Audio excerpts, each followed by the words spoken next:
আমি ইন্দ্রাণী শুরু করছি আজকে। ইতিহাসে সভ্যতার পতন হয়েছে, শাসকের পতন দেখেছি, আবার বংশের পতনের ইতিহাস আমরা জানি।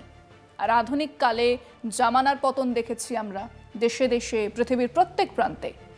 রাজছত্র ভেঙে পড়ে, রণডঙ্কার শব্দ নাহি তোলে, জয়স্তম্ভ মূঢ় সম অর্থ তার ভোলে। রক্তমাখা অস্ত্র হাতে যত রক্ত আঁখি, শিশুপাঠ্য কাহিনীতে থাকে মুখ ঠাকি। ইনকা সভ্যতা মুছে গেছে, মহেঞ্জোদারো হরপ্পা সভ্যতাও। মোগল সাম্রাজ্যের পতন দেখেছি আমরা, কংগ্রেসি জামানার পতন হয়েছে। মাত্র এক মাস আগেও হাসিনা এদেশে এসেছিলেন প্রধানমন্ত্রী হয়ে, এবারে পালিয়ে প্রাণ ভয়। কিরায়দার হ্যায়, জাতি মাকান থোড়ি হ্যায়, ভাড়াটে তো চলে যায়, যেতে হয়।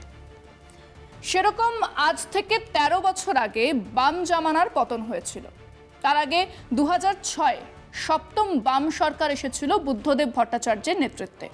২০০১-এর থেকে ৩৯টা আসন বেশি, ২৩৫টা আসন নিয়ে ক্ষমতায় এসেছিল বামফ্রন্ট। ওদিকে তৃণমূল ২০০১-এর থেকে ৩০টা কমে ৩০। বামফ্রন্টের ম্যাসিভ ভিক্টরি। কিন্তু এই বিপুল জয়ের পর থেকেই পতনের সূত্রপাত। নাকি ক্ষয়রোগ বাসা বেঁধেছিল আগেই, তা প্রকাশ পেল ২০১১-তে এসে। ২০০৬-এর ফলাফলের মধ্যে কোথাও কি লুকিয়েছিল ২০১১-তে নির্মম পরাজয়ের লক্ষণ? নাকি ৫ বছরেই সবটা হঠাৎই ধসে গেল? এমনিতে সমাজবিজ্ঞানের কোনো ঘটনাই কোনো একটা কারণেই ঘটে বা ঘটেছে এরকম ভাবার কোনো কারণ নেই। কাজেই সেই ১৯৭৭-এর সূত্রপাতের পর থেকেই কিছু বিষয় তো আছেই যা নিয়ে আলোচনা করা যায়।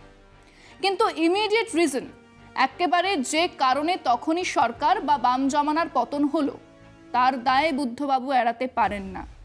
আর সেটাই বিষয় আজকে। বাংলায় বাম জমানার পতন, দায় কার?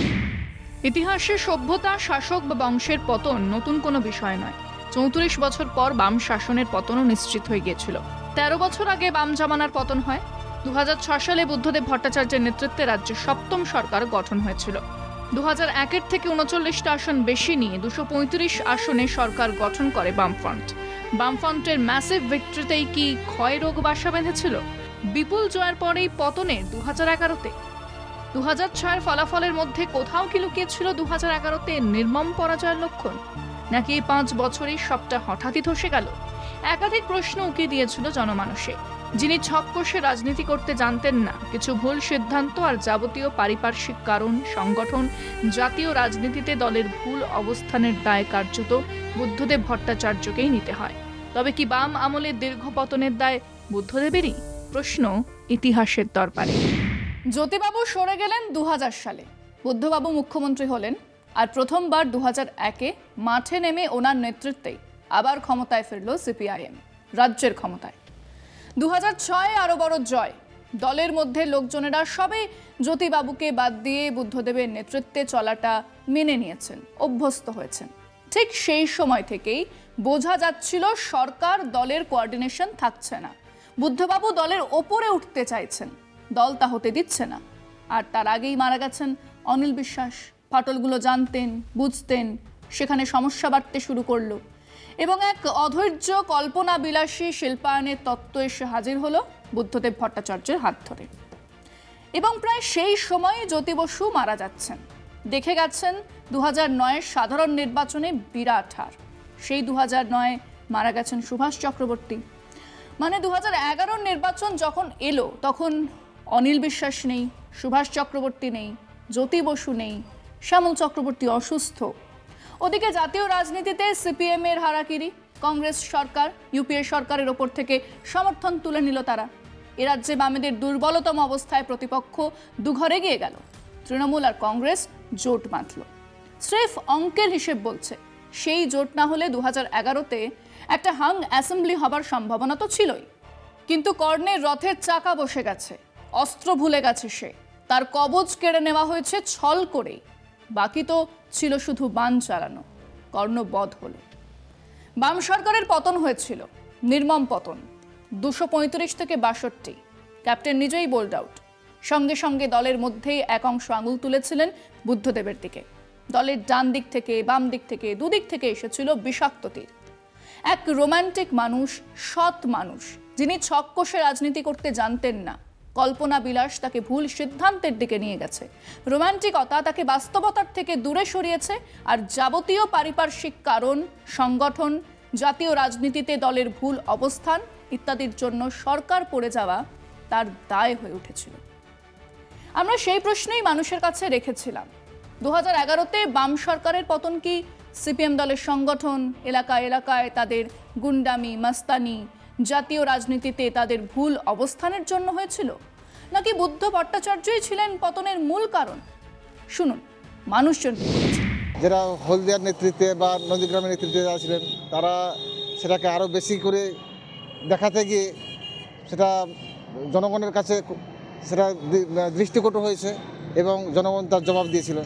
আমি মনে করি না যে ওটা ওনার দ্বারাই শুধুমাত্র একার দোষের জন্য, একার ভুলের জন্য এই ঘটনাটা ঘটেছে। তো আমার সেটা মনে হয় না। সেই সময় বিভিন্ন রকম রাজনৈতিক পরিস্থিতি, মানুষ একটা পরিবর্তন চাইছিল, সেই থেকে পরিবর্তন। বুদ্ধদেব বাবুর হাত থেকে অনেকখানি স্বাধীনতা কেড়ে নেওয়ার কারণে বামফ্রন্টের পতন হয়েছে। এই রাজ্যে বিভিন্ন রকম কনস্পিরেসি, আজকে যারা মসনদে বসে আছেন কেন্দ্রে বা রাজ্যে, তাদের বিভিন্ন রকম কনস্পিরেসি ছিল।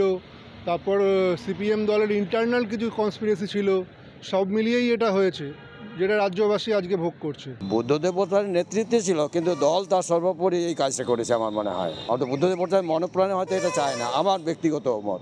বুদ্ধবাবু নিজে যে ডিসিশনগুলো নিয়েছিলেন সেগুলোর মধ্যে কিছু ভুল ছিল, কিন্তু পার্টিগত ডিসিশন যেগুলো ছিল সেগুলোর মধ্যে একটা বৃহত্তর ভুলভ্রান্তি আমার মনে হয় হয়েছিল, যার জন্য আজকে সিপিএম নিশ্চিহ্ন হয়ে গেছে। কিন্তু বুদ্ধবাবুর গায়ে কোনো কাদা ছেটেনি, কারণ লোকটা সৎ ছিল। কী করবেন, আর উনি যথেষ্ট ভালো মানুষ ছিলেন, ওনার সিদ্ধান্ত সবই ভালো, কিন্তু ওনার জগৎটা ছিল অন্য, সাহিত্যিক ব্যাপার। লোকাল নেতৃত্বর অনেক দোষ ছিল, যে নেতৃত্ব কোনো মানুষকে মানুষ বলে জ্ঞান করতো না, মানুষকে পরিষেবা দিত না, সঠিক একটা কাজ করতে পারতো না, তার জন্য বেশিটাই ওরা পতন হয়েছে। মানুষ হিসেবে ভালো ছিলেন, যথেষ্ট ভালো কাজ করেছেন, শিল্পের জন্য যথেষ্ট চেষ্টা করেছিলেন, কিন্তু পারেননি। যেইভাবে সমাজ সংস্কৃতির উপর ভরসা করে চলছিল দল, সেই সঙ্গে কিছু অন্য পাবলিকও জড়িয়েছিল, এর ফলেই এটা সমস্যা। গ্রামীণ প্রশাসনের উপর একটা রাজনীতির চাপ পড়েছিল, যেটা বুদ্ধদেববাবু না কন্ট্রোল করার জন্য এটা একটা তার দোষের মধ্যে পড়েছে। পার্টির এই যে সিপিএমের মানে মার্ক্সবাদী পার্টির এইসব নেতৃত্বরা এক একটা সাইড থেকে বন্ধ করার জন্য এগুলিকে উঠে পড়ে বুদ্ধদেব ভট্টাচার্যের এগেনস্টে চলে যায়, যার জন্য বুদ্ধদেব ভট্টাচার্য কিছু করতে উঠে পারে। গাড়িটা দলের ব্যক্তি বুদ্ধদেব ভট্টাচার্য ভালো লোক ছিলেন। ওরা যে পরিকাঠামো যেটা করতে যাচ্ছিল, সেটা সমাজটা পিছিয়ে যাচ্ছে, ওদের যে চিন্তাধারা সে সমস্ত এই জন্যই হয়ে গেছে। রাজ্যপাল গোপালকৃষ্ণ গোখলের উপস্থিতিতে বুদ্ধদেব বাবু, মমতা ব্যানার্জি এরা যে চুক্তি করে এলেন, সেখানে কিছু ফেরত দিয়ে কিছু ফ্যাক্টরি হবে, সে সব সীমাবদ্ধতা ছিল। সেই আন্দোলনটা তো বুদ্ধদেববাবু মানা সত্ত্বেও ওনার দল ওখানে পেছন থেকে টেনে উঠেছিলেন, এবং তারপর তো গিয়ে যা হওয়ার সবটাই হয়েছে। এক্ষেত্রে বুদ্ধদেববাবুকে একা দায়ী মোটেই করা যায় না। বুদ্ধবাবু এর জন্য তিনি সহজ সরল সাদা মনের মানুষ ছিলেন, এর জন্য বুদ্ধদেব ভট্টাচার্য কোনোভাবে দায়ী নয়।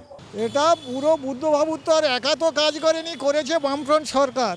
সন্ত্রাস, আতঙ্ক, দুর্বৃত্তায়নের জন্য এগুলো পতন হয়েছে। যেভাবে বিভ্রান্ত হয়ে পড়েছিল, সাধারণ মানুষের মনে যে বিভ্রান্ত সৃষ্টি হয়েছিল, যে অত্যাচার শুরু হয়েছিল, তার বিরুদ্ধেই ভোট হয়েছিল। মমতা বন্দ্যোপাধ্যায় তার কাণ্ডারি, স্বাভাবিকভাবেই পতন হয়েছে। একটা কথা আছে, উইনার্স টেক ইট অল, বিজেতার সবটুকু নিয়ে যায়, আর পরাজিতের দিকে পড়ে থাকে যাবতীয় কালিমা। যত যুদ্ধের কথা হয় আমরা বলি শিবাজি জিতেছিল, অরঙ্গজেব হেরেছিল, শেরশাহ জিতেছিল, সিরাজ হেরেছিল, হিটলার হেরেছিল, স্টালিন জিতেছিল। হ্যাঁ, ইতিহাস যুদ্ধের নায়কদেরই মনে রাখে, পরাজিত নায়কদের ওপরেই চাপে সব দায়। বুদ্ধদেব ভট্টাচার্য ছিলেন এই বাংলার এক পরাজিত নায়ক, কিন্তু ইতিহাস খুঁড়ে দেখলে বোঝা যাবে সেখানে তার ভূমিকা ছিল না এমন নয়, কিন্তু সেখানে তার খুব আলাদা কিছু করার কোনো উপায়ও ছিল না। 34 বছরের এক শাসনের বিরুদ্ধে সাধারণ মানুষের ক্ষোভের সঙ্গে জুড়ে গিয়েছিল নির্বাচনের সরল পাটিগণিত। উনি সেখানে কেবল হাইফেন হয়েই থেকে গেলেন। আজকে পর্যন্তই। দেখতে থাকুন কলকাতা টিভি, রাত দিন 7 দিন।